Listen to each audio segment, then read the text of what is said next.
Hello beautiful beings, welcome back to my channel. We are on chapter 5 part 2 of Prayer, the Art of Believing, and let's get right into it so it doesn't get too long. A friend 1,000 miles away is rooted in your consciousness through your fixed ideas of him. There's no long distance. To think of him and represent him to yourself inwardly in the state you desire him to be, confident that this subject image is as true as it were already objectified, awakens in him a corresponding state which he must objectify. Look at how he uses confident again. Confident that this subjective image is as true as if it were already objectified. Self-concept, self-image, believe in the self. Believe in what you're transmitting to the other person or your specific person. The results will be as obvious as the cause was hidden. The subject will express the awakened state within him and remain unaware of the true cause of his action. Your illusion of free will is but ignorance of the causes which make you act. Prayers depend upon your attitude of mind for their successes and not upon the attitude of the subject. Let me repeat that again. Prayers depend upon your attitude of mind, not upon the attitude of the subject. What does that mean? It doesn't matter what they're saying. It matters what you're thinking. The subject has no power to resist your controlled subjective ideas of him, unless the state affirmed by you to be true of him is a state he is incapable of wishing as true of another. In that case, it returns to you, the sender, and will realize itself in you.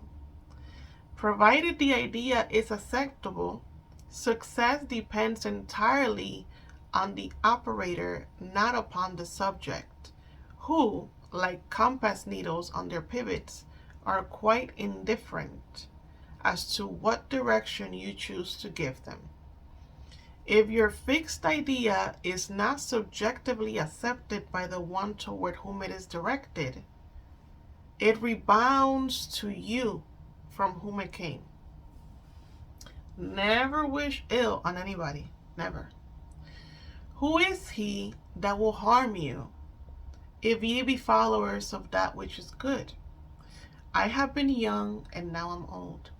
Yet have I not seen the righteous forsaken, nor his seed begging bread. There shall no evil happen to the just. Nothing befalls us that is not of the nature of ourselves. A person who directs a malicious thought to another will be injured by its rebound if he fails to get subconscious acceptance of the other. As you sow, so shall you reap. Furthermore, what you can wish and believe of another can be wished and believed of you, and you have no power to reject it if the one who desires it for you accepts it as true of you.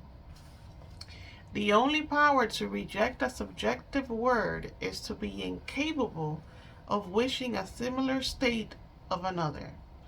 To give presupposes the ability to receive. The possibility to impress an idea upon another mind presupposes the ability of that mind to receive that impression. In other words, if you were to wish that the 3P gets into an accident, if you were to wish that the 3P got into an accident, even if the 3P accepted that malicious thought from you and the 3P got in that accident, even if it got accepted and that thought wouldn't be rebounded of you by her, somebody else can come and think they want you in an accident, and because you wished it for this other person, guess what? You're screwed. Because now you cannot reject the idea because you wished that idea upon somebody else. And guess what? You can only transmit thoughts that are fixed within you. So if you sent that fixed idea to her or to him,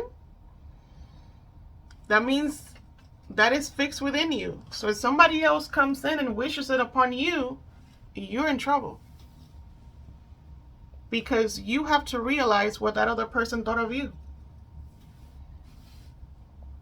You can't reject that thought. So, don't do it. And at the same time, everyone is you pushed out. So, any malicious thoughts that you have or you push upon anybody else, you're really doing it unto yourself. Don't do it. Fools exploit the world. The wise transfigure it.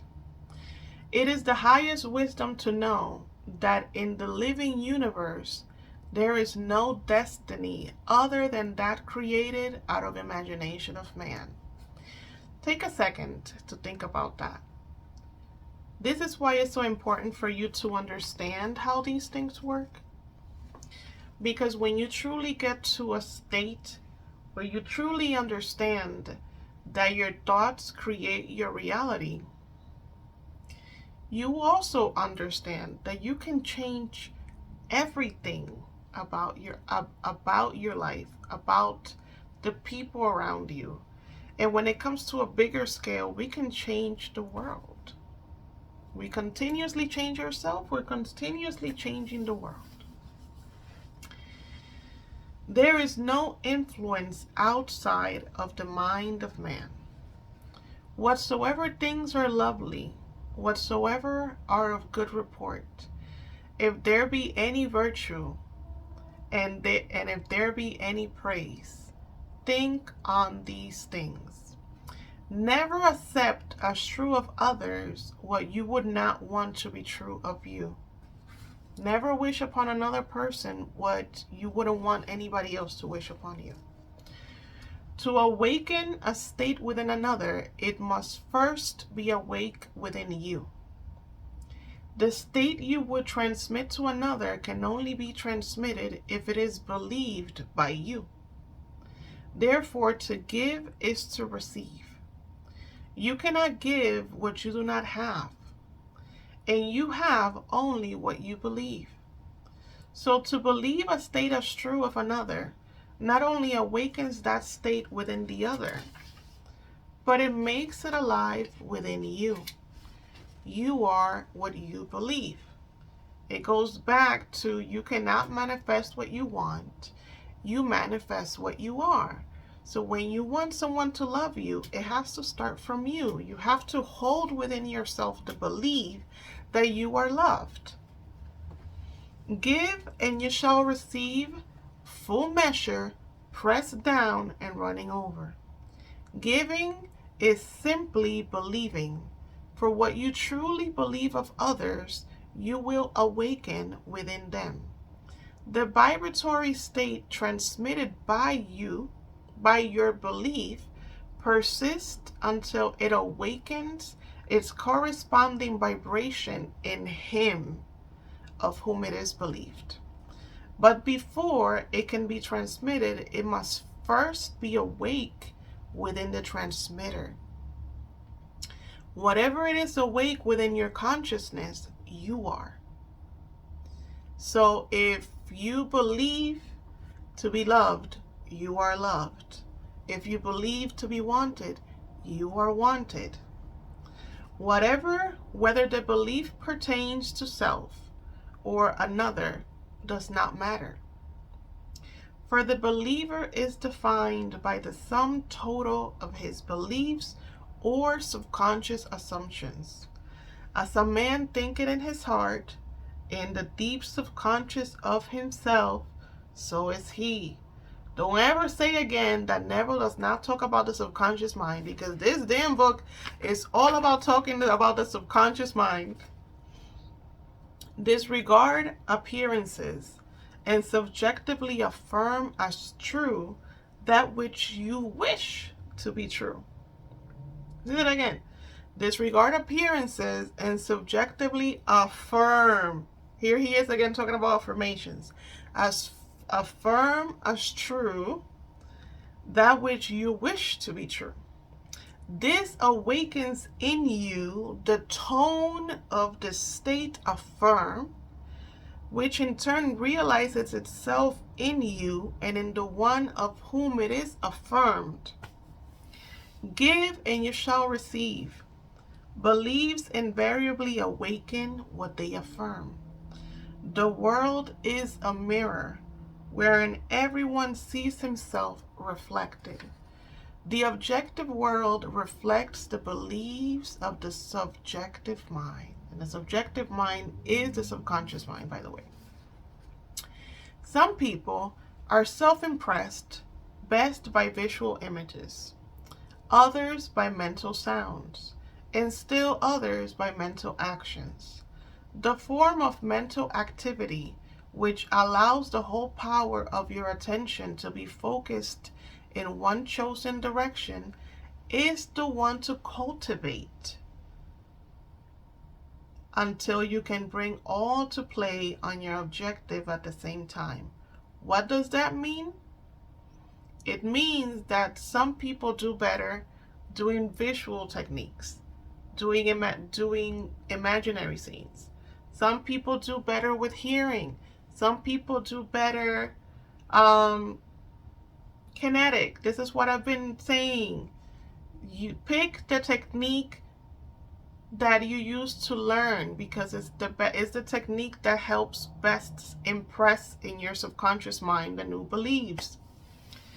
Should you have difficulty in understanding the terms visual images, mental sounds, and mental actions, here is an illustration that should make their meanings clear. A imagines. A imagines he sees a piece of music, knowing nothing at all about music notations. The impression in his mind is purely visual. Image B.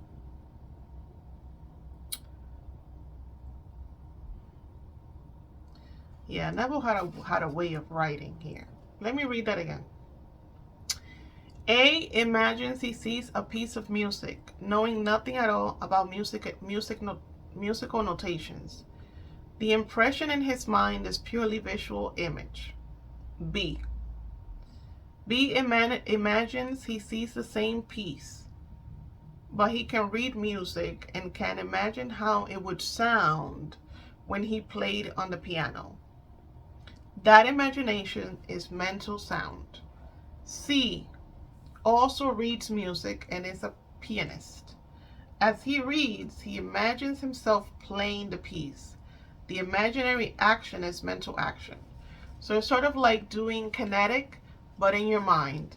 So that in your mind, you're also doing the techniques, right? In your mind, you can imagine touching something. In your mind, you can imagine hearing something, seeing something. The visual images, mental sounds, and mental actions are creations of your imagination. And though they appear to come from without, they actually come from within yourself. They move as if moved by another, but are really launched by your own spirit from the magical storehouse of imagination. They are projected into space by the same vibratory laws that governs the sending of a voice or picture. Speech and images are projected not as speech or images, but as vibratory correlates. Subjective mind vibrates according to the modifications it undergoes by the thought and feelings of the operator. The visible state created, it is the effect of the subjective vibrations. A feeling is always accompanied by a corresponding vibration. That is a change in expression or sensation in the operator. There is no thought or feeling without expression. No matter how emotionless you appear to be, if you reflect with any degree of intensity, there is always an execution of slight muscular movements. The eye, though shut, follows the movements of the imaginary objects, and the pupil is dilated or contracted according to the brightness or the remoteness of those objects. Respiration is accelerated or slowed. According to the course of your thoughts, the muscles contract correspondingly to your mental movements. This change of vibration persists only until it awakens a corresponding vibration in the subject, which vibration then expresses itself in a physical act, and the world was made flesh. Energy, as you see in the case of radio, is transmitted and received in a field, a place where changes in space occur.